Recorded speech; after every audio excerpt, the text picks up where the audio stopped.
Diga glória a Deus. Que maravilha, né, irmão? Culto maravilhoso, presença de Deus.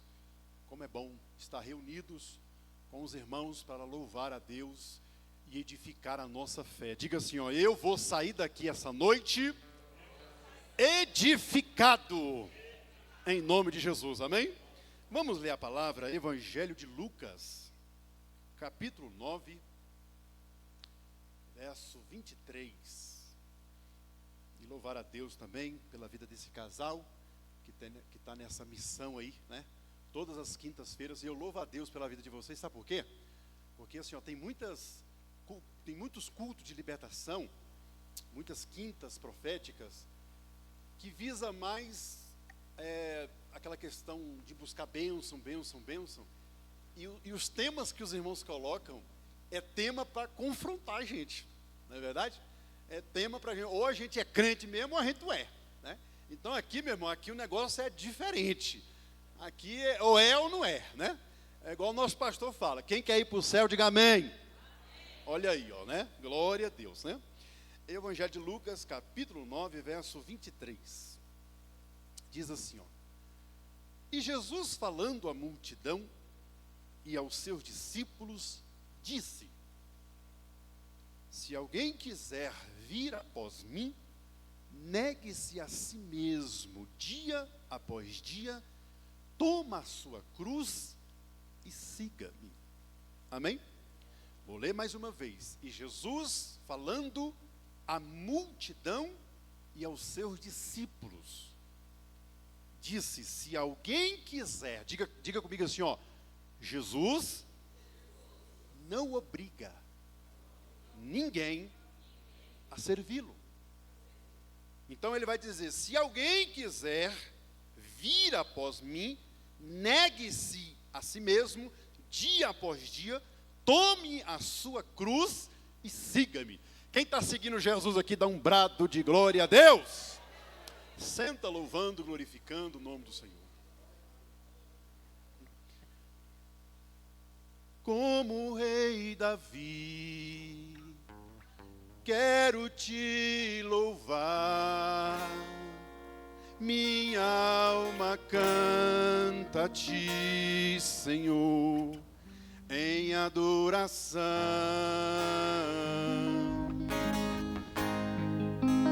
Digno de louvor. Você pode adorar? Majestade santa, meu prazer é te dizer, meu prazer é te dizer,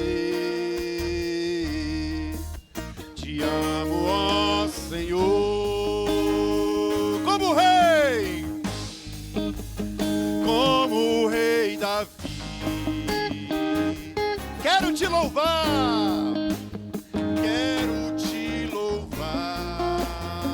Minha alma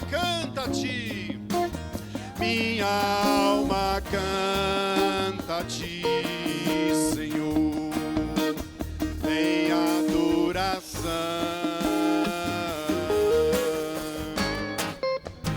Digno é de louvor, majestade santa, majestade santa.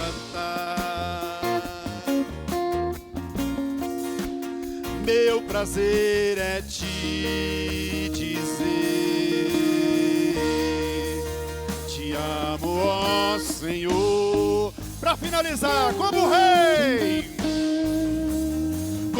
o rei Davi, quero te louvar, minha alma canta a ti, Senhor, em adoração.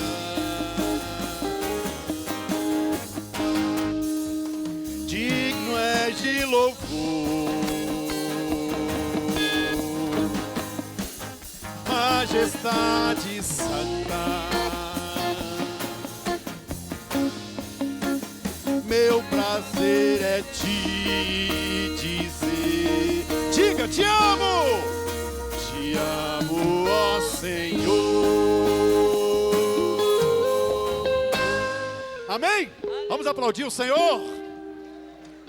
Deus abençoe nossos levitas. Vocês são demais. Glória a Deus. Glória a Deus. Meus irmãos, eu meditando nesse texto, para trazer alguma coisa para os irmãos aqui essa noite, eu pude ver que nesse texto que nós lemos aqui, eu encontrei 5 tipos de pessoas que iam ao encontro de Jesus. Nós sabemos que aonde Jesus chegava, aonde Jesus ia, ele atraía uma grande multidão de pessoas. E no meio desta multidão, eu encontrei 5 tipos de pessoas que procurava, que ia ter com Jesus.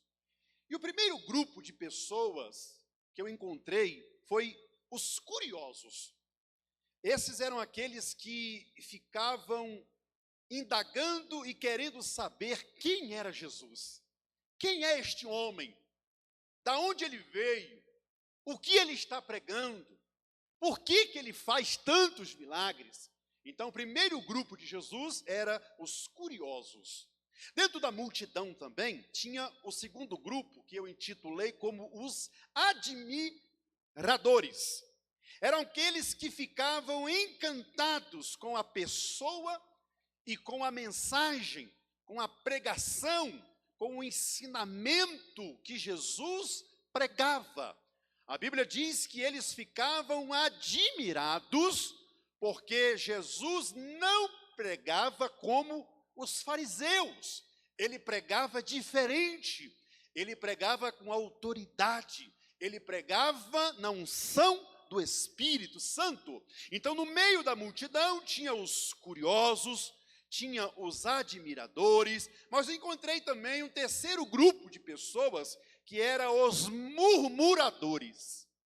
Esses aqui era complicado, porque os murmuradores eram a classe religiosa dos judeus, eram os escribas, eram os fariseus, eram os sacerdotes da época, eram os líderes da nação judaica. E a Bíblia diz que esses homens tinham inveja de Jesus, porque Jesus estava atraindo, Jesus estava chamando a atenção das multidões. Então, no meio desta multidão, nós tínhamos os curiosos, tínhamos os admiradores, os murmuradores, e também tinha o quarto grupo, que era os interesseiros. Esses aqui, eles só procuravam Jesus para receber e ver os milagres que Jesus realizavam. E um dia Jesus estava meio estressado, e Jesus virou para a multidão e falou assim: ó, vocês só estão aqui por causa do pão que vocês comeste. Então, nós tínhamos os curiosos, tinha os admiradores, tinha os murmuradores, tinha os interesseiros, mas tinha também os adoradores. Oh, maravilha! Eu me alegrei com isso aqui, porque tinha os curiosos, tinha os murmuradores, tinha os interesseiros, mas tinha aqueles também que iam até Jesus, não somente para conhecer, não somente para admirar, não somente para estar com Ele, mas para adorar, para servir, porque tinha relacionamento. Eu pergunto aqui nessa noite, tem adoradores aqui? Então levante a mão, glorifique o nome do Senhor Jesus. Então, antes de Jesus dizer essas recomendações à multidão e aos seus discípulos, Jesus ele foi bem claro, Jesus ele foi bem categórico, sabe? Jesus não passou a mão na cabeça de ninguém aqui.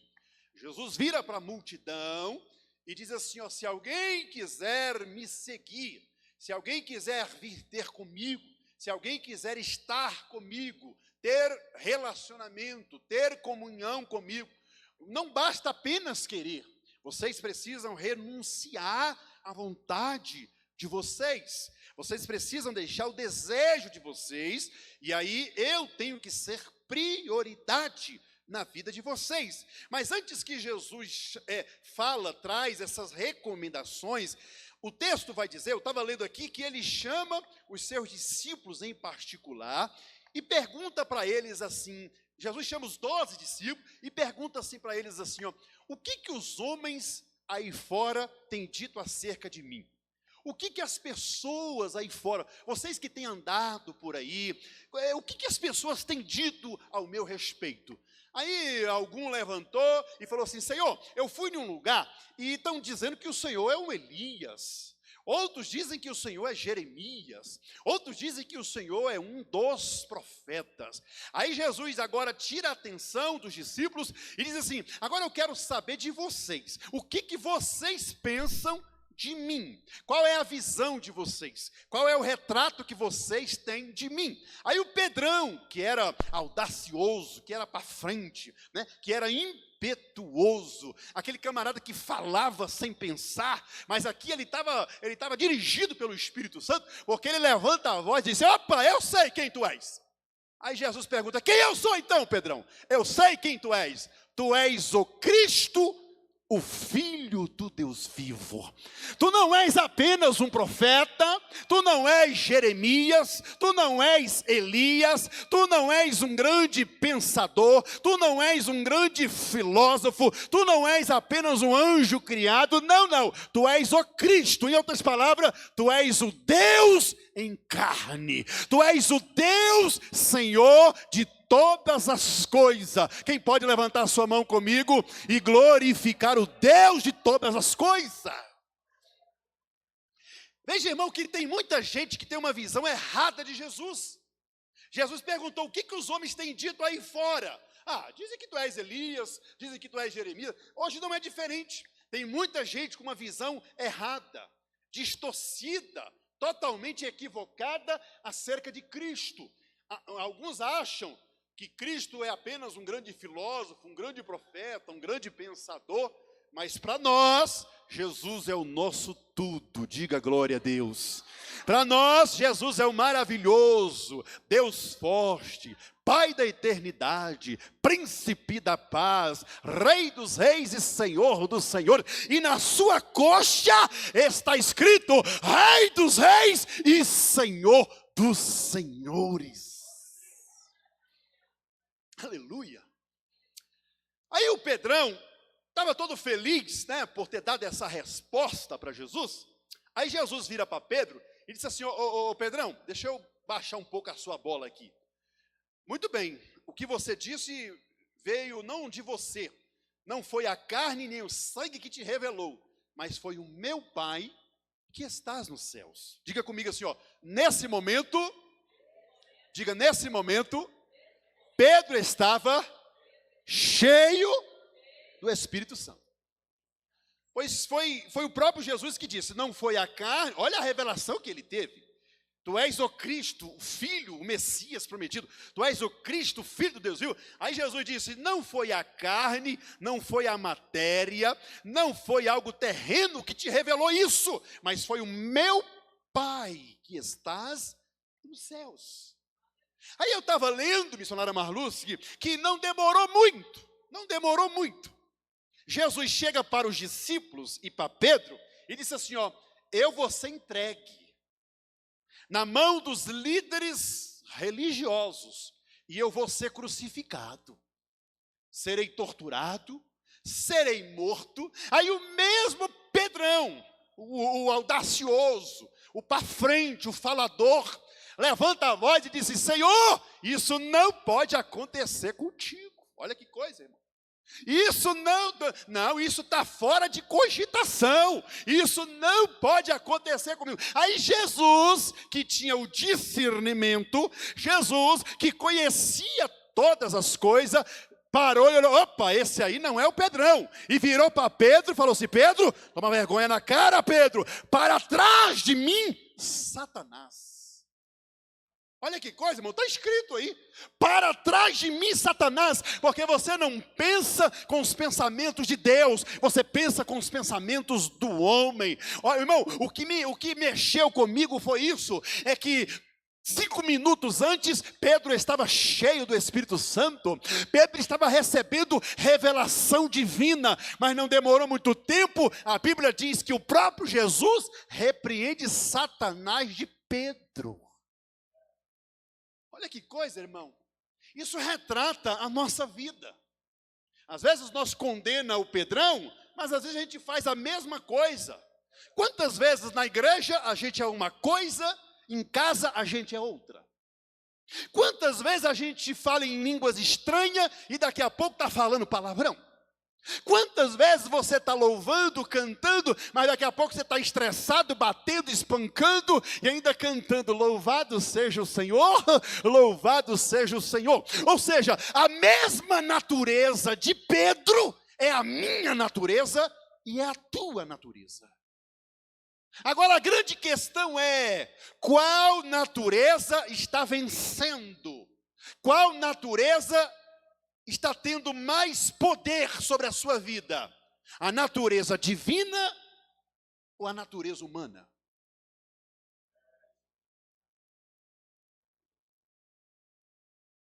Todos nós é sabido. Recentemente, tinha um camarada sentado aqui, cantando, louvando, e aí a notícia se espalha, espancando mulher, e quando foi ontem, assassinou uma mulher. Estava cantando aqui no nosso meio. Olha que coisa, pastor. Sabe, irmão, e isso não é de hoje. Um dia Jesus disse assim, ó, Jesus chama os seus 12 discípulos, e Jesus fala assim, ó, um de vós é o diabo. E é porque Jesus, diga assim comigo, ó, e é porque Jesus orou a noite toda para escolher os seus discípulos. Olha, missionária, Jesus passou a noite toda orando para escolher os seus discípulos e mesmo assim ainda veio um demônio. Foi Jesus que disse, um de vós é o diabo. Então, irmão, não se iluda, seja maduro, cresça na fé. Ah, mas ele prega tão bem. Ah, mas ele canta tão bem. Ah, mas ela revela tão bem. Ah, mas quando ela entra no mistério, quando ele... Ei, não se iluda, não se iluda, não se iluda, não se iluda. Muitos me dirão naquele dia, Senhor, em teu nome eu profetizei. Jesus não estava dizendo para o macumbeiro, Jesus não estava dizendo para o ateu, Jesus não estava dizendo para aquele que não tem conhecimento, Jesus estava dizendo para aqueles que estão dentro da igreja. Ah, naquele dia vão me dizer, em teu nome eu profetizei, eu revelei, eu tive visão, eu preguei, eu ensinei, eu entrei no manto, eu falei em línguas estranhas, eu usei um terno mais caro, eu usei uma Bíblia de estudo. Jesus vai dizer, apartai-vos de mim, vós que praticais a iniquidade. Não se iluda, não se iluda. Um grande pregador disse que nós estamos vivendo dias tão difíceis, que além de evangelizar os ímpios, nós temos que evangelizar a igreja. Olha que nível espiritual nós chegamos. Além de ter a preocupação de ganhar almas para Cristo, agora nós precisamos evangelizar a igreja. Por isso que Jesus chama aquela multidão, e principalmente seus discípulos, e agora Jesus vem trazendo essa recomendação. E o que eu acho lindo em Jesus, irmão, é que Jesus, ele pregava aquilo que ele vivia. Por que ele recomenda negar a nós mesmos? Por que ele ordena? Por que ele aconselha dizendo negar, aquele que não negar a si mesmo, não pode ser o meu discípulo? Sabe por quê? Porque ele foi o maior exemplo de negação de si mesmo. Ele mesmo disse, no momento mais difícil da sua vida, ele disse assim, Pai, não seja feita a minha vontade, mas a sua vontade. Ele mesmo se esvaziou-se da sua glória. Ele renunciou à sua glória por amor ao Pai. Filipenses capítulo 2, verso 16. A Bíblia diz assim, ó, tendo o mesmo sentimento. Dá um pouquinho mais de som, por favor. A Bíblia diz, tendo o mesmo sentimento que houve em Cristo Jesus, que não usufruiu em ser igual a Deus, mas se esvaziou, se renunciou, ele esvaziou e foi obediente até a morte de cruz, pelo que também, olha o resultado de quem nega a si mesmo, olha o resultado de quem se abre, olha o resultado de quem deixa de viver a sua vontade para viver a vontade do Pai. Então a Bíblia diz, a Bíblia é bem clara, e Deus o exaltou soberanamente e lhe deu o nome que está acima de todo o nome, para que ao nome de Jesus se dobre todo o joelho dos que estão nos céus, Abraão, Isaque, Jacó, os 24 anciões, dos que estão na terra, dos que estão debaixo da terra, Satanás, Pombagira, Exu Caveira, e toda língua confesse que Jesus Cristo é o Senhor, para a glória de Deus Pai. Diga comigo, Jesus é o maior exemplo de negação de si mesmo. Então, quando Jesus disse, já vou finalizar, quando Jesus disse, negue a si mesmo, ele estava dizendo assim, ó, deixa de viver a sua própria vontade para viver a vontade de Deus. Deixa o seu eu, deixa o seu querer, deixa o seu desejo, deixa a sua própria vontade e coloca a sua vontade no altar de Deus. Negar a si mesmo é trabalhar a sua personalidade. Escute isso aqui, irmão. Eu vou repetir. Negar a si mesmo é trabalhar a sua personalidade. Tem gente que diz assim, ó, eu sou assim e vou morrer assim. Deixa de ser chato. Deixa de ser amargo. Deixa de ser azedo, deixa de ser problemático, deixa de essa síndrome de Gabriela, eu sou assim, vou morrer assim, e todo mundo tem que me aceitar assim. Não. Negar a si mesmo é trabalhar na sua personalidade. Negar a si mesmo é esquecer um pouco de você e começar a pensar um pouco mais nos outros. É ter empatia. Sabe, alguém disse que quando a dor do próximo não te afeta, quem precisa de ajuda é você. Negar a si mesmo é deixar de lado a nossa própria justiça e se apegar à justiça de Cristo. Irmão, nós não somos nada. Sabe, nós temos que deixar a soberba de lado, o orgulho de lado, a prepotência de lado, porque nós não somos nada. Nós precisamos da graça de Deus. Nós não somos melhor do que ninguém. Por mais que alguém, esses dias eu fiquei horrorizado quando um esposo chegou para a esposa e falou assim, ó, você não é nada, você não vai vencer, você é feia. Se eu te deixar, ninguém mais vai te querer. Olha que coisa, irmão. Olha que coisa maligna. Olha que coisa desprezível. Nós não somos nada. Se nós estamos aqui até mesmo respirando, é porque o Espírito de vida está permitindo. Mas se Ele tira, já era.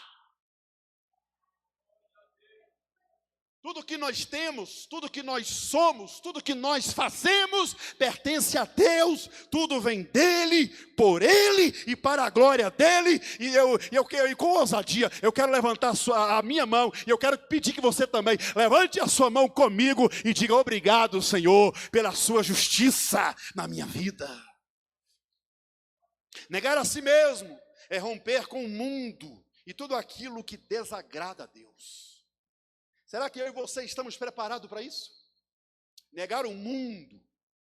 Tiago capítulo 4, verso 4, Tiago vai dizer assim, ó, que a amizade do mundo é inimizade contra Deus. Então, se eu e você quisermos ser amigo do mundo, saiba de uma coisa, que eu e você nos tornaremos um inimigo de Deus. E não queira ser inimigo de Deus. João, na sua carta, diz assim, ó, filhinhos, não ameis o mundo, e nem o que há no mundo, porque aquele que ama o mundo, o amor do Pai não está nele.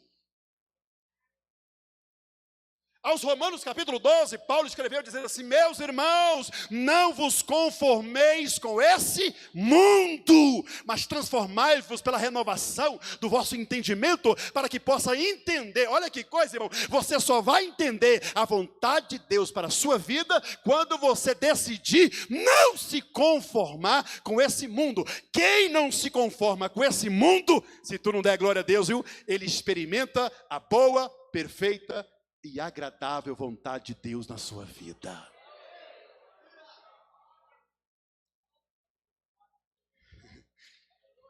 Negar a si mesmo é decidir perdoar quem não merece o nosso perdão.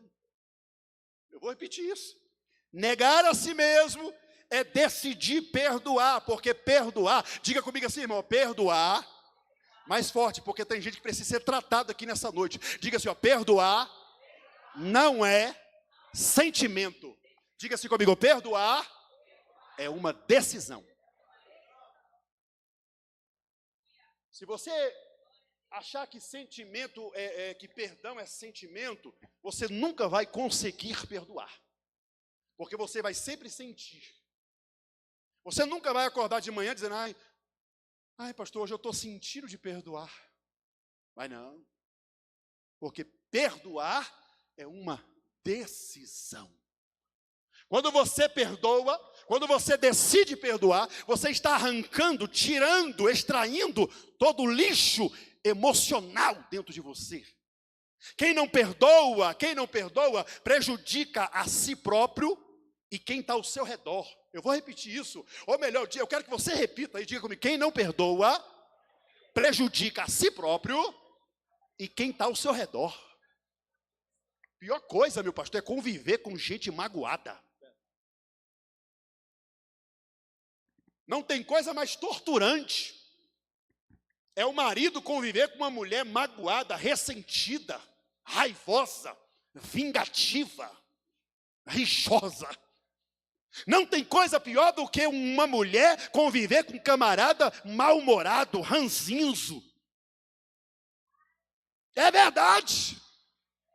Não tem coisa pior, camarada vingativo, não perdoa, orgulhoso, prepotente, ele sofre, ele está se matando e ainda está matando quem está ao seu redor. Aí depois não vive feliz no casamento e vem colocar culpa em A, B e C. Não, ninguém tem culpa não. A culpa está dentro do seu coração. Começa a limpar seu coração. Começa a arrancar esse demônio do ressentimento. Começa a tirar esse capeta desse ressentimento dentro do seu coração. E você vai ver que a sua vida vai fluir. E o nome do Senhor será glorificado na sua vida. É se libertar das coisas do passado, irmão. Começar com a pessoa, estou triste, por quê? Pastor, porque há 32 anos, 2 meses, 2 horas, o fulano fez isso comigo. Pelo amor de Deus, gente, até quando? O sangue de Jesus tem poder? A vida já é tão curta. A vida passa num sopro e você perdendo tempo com ressentimento. Porque falou de mim. Porque não gosta de mim. Porque não vai com a minha cara. Porque não curtiu. Porque não... para com isso, rapaz. A vida está passando. A vida está voando. Vá viver a vida. Vá curtir teu marido. Vá curtir tua esposa. Vá abraçar teu filho. Vá se reconciliar. E o nome do Senhor será glorificado na sua vida. Agora entra ano e sai ano, e com esse ressentimento dentro da sua alma, e ainda pode ficar no arrebatamento, viu? Pode pregar bonito, pode cantar bonito, seu dízimo pode ser o maior da igreja, mas Jesus disse, se não perdoar os homens, o Pai também não vos perdoará. Vou correr porque eu vou finalizar. Negar a si mesmo é dominar os seus desejos pecaminosos. Até porque quando a gente se converte, irmão, os hormônios não se convertem, viu? Vou repetir. Quando a gente se converte, os hormônios só permanecem aqui, ó. Eu recebi um vídeo esses dias de um camarada falando assim, ó. Para um homem ser feliz, ele precisa de uma esposa. Aí ele pegou a esposa, lascou um beijo na boca dela. Ele precisa de uma namorada, pegou a namorada e lascou um beijo na boca dela. E ele disse assim, ó, e ele precisa de uma amante. Aí pegou a terceira mulher, pegou a amante e lascou um beijo na boca dela. Irmão, olha a mensagem maligna dessa sociedade. Você prestou atenção no que eu falei? Ele disse assim, ó, para um homem ser feliz, ele precisa ter uma esposa, uma namorada e uma amante. Olha a mensagem maligna dessa geração. Quando a gente liga as redes sociais, quando a gente vê os jornais, 99%, meu pastor, das crises, briga, feminicídio, agressão, morte, tragédia, é homem em adultério, mulher traindo o marido, um traindo o outro, esse casamento totalmente aberto, que cada um faz o que quer, vive da forma que quiser. Aí vem o camarada com uma mensagem diabólica, dizendo, para um homem ser feliz, ele tem que ter uma esposa, uma namorada e uma amante. Ai, irmão, eu não aguentei não, eu fui lá e digitei e falei assim, ó, para um homem ser feliz, primeiro, ele precisa temer a Deus, e depois respeitar a sua família. Cadê os homens felizes aqui? Cadê os homens felizes aqui? Cadê os homens felizes? Irmão, uma mulher, irmão, já é difícil, imagina 3. Imagina, e ainda é embolado no pecado ainda, porque é amante, é adultério, é prostituição.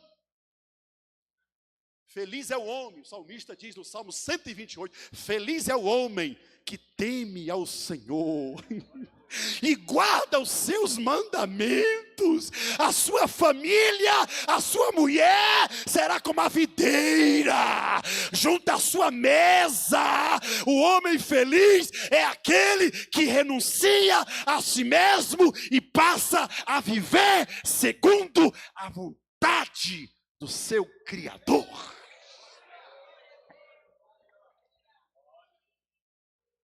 Renunciar a si mesmo é abandonar as coisas terrenas e começar a priorizar as coisas espirituais.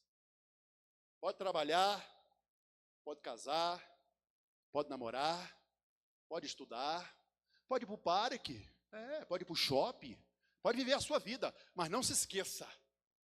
Não se esqueça que na vida do cristão, na vida do mundo, na vida do pagão, na vida daquele que não tem, isso é normal, mas na vida do cristão, não. A vida do cristão é priorizar o reino de Deus na sua vida. Negar a si mesmo é termos consciência que não podemos servir a Deus do nosso jeito, irmão, mas é do jeito dele.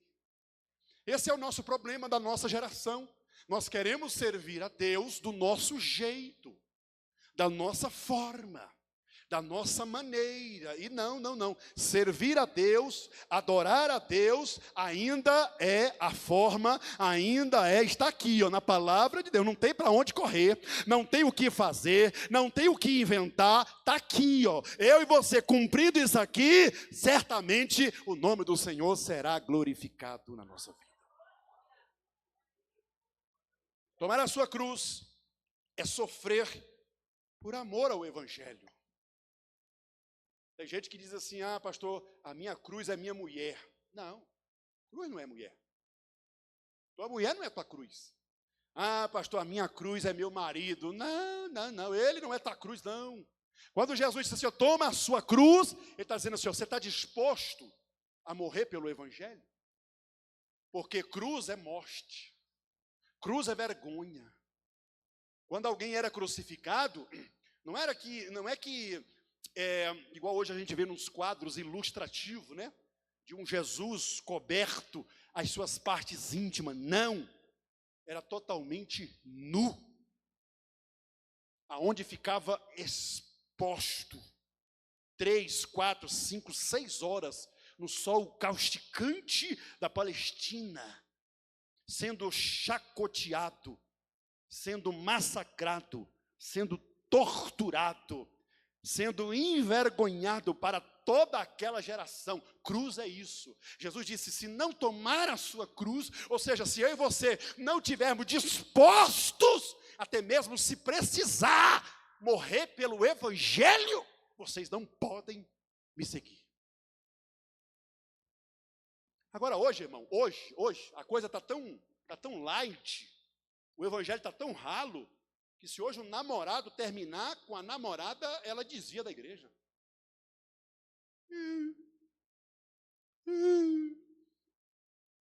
Tem gente deixando Jesus por... Olha, irmão, o evangelho é muito profundo. Nós não temos noção, irmão. Diga comigo assim, nós não temos noção do que é ser cristão. Tem gente achando que cristão... Como é que é? Se tirar um cargozinho já desvia. Né? Então o evangelho, meu evangelho é algo profundo. Se você quer viver uma vida de qualquer forma, de qualquer maneira, se você não quer ser confrontado, se você não quer renunciar, se você quer viver, entre aspas, na paz, se você não quer ter problema, se você não quer ser criticado, se você não quer, então seja tudo, menos cristão. Porque a vida do cristão, Billy Graham disse assim, o cristão é aquele que aceitou viver um grande desafio na sua vida. Eu vou repetir, ser cristão é aquele que aceitou viver um grande desafio. Por que desafio? Porque é isso que Jesus disse. Quem quiser me seguir, quem quiser vir até mim, tem que negar, olha o desafio aí, tem que negar a si mesmo, tem que negar a sua própria vontade. Negar a si mesmo é estar disposto a entrar pelo caminho da porta estreita. Tem muita porta alargada por aí, irmão. Tem muita porta de qualquer forma, tem muita porta de qualquer maneira, tem muita porta largada, tem muita porta que todo mundo faz o que quer, entra, chega, e parece a casa da mãe Joana. Mas eu louvo a Deus, se tu não der glória a Deus, viu? Aqui não, aqui ainda a porta é estreita, aqui ainda está estreita. Aleluia. E para finalizar, eu anotei aqui, quem renuncia à sua própria vontade, experimenta a glória de Deus na sua vida. Coloca para mim, querido, por favor, aqui, Evangelho de Lucas, capítulo 9, para a gente acompanhar aqui. Eu já vou finalizar já. Evangelho de Lucas, capítulo 9, verso 28. Olha o resultado, o privilégio, irmão, daqueles que renunciam à sua própria vontade. E aconteceu que quase 8 dias depois dessas palavras, olha aqui, depois de quase 8 dias depois dessas, que palavras foram essas? Essa palavra de confronto que Jesus havia dito para a multidão, para os seus discípulos. Agora ele toma aqueles que eram mais chegados, tomou consigo Pedro, João e Tiago e subiu ao monte para orar. Verso 29. E estando ele orando, transfigurou-se a aparência do seu rosto, e a sua roupa ficou branca e muito resplandecente. E eis que estava falando com ele 2 homens, que eram Moisés e Elias, só para a gente contextualizar. Jesus chama Pedro, Tiago e João e sobe até o monte, e quando chega lá em cima do monte, Jesus começa a orar, e quando Jesus começa a orar, ele começa a se transfigurar, ele começa a se gloriar, a se resplandecer, e aparece um do lado de Jesus e o outro, e está escrito, e eis que estava falando entre 2 homens, que eram Moisés e Elias, verso 31, os quais apareceram com glória, e falavam da sua morte, a qual havia de se cumprir em Jerusalém. E eu concluo a minha participação dizendo, todo aquele que renuncia à sua vontade, ele contempla a glória de Deus. Você que está aqui nessa noite, que está renunciando, que está lutando, que está pagando um preço, eu sei que é difícil, eu sei que é complicado, eu sei que às vezes dá vontade de chutar o balde, dá vontade de desistir, isso aí é normal, mas eu digo para você, vale a pena permanecer, vale a pena renunciar, vale a pena, porque assim como eles viram a glória de Deus, eu e você vai ver também a glória de Deus, e o nome do Senhor será glorificado. Aplauda o Senhor, Deus abençoe em nome de Jesus.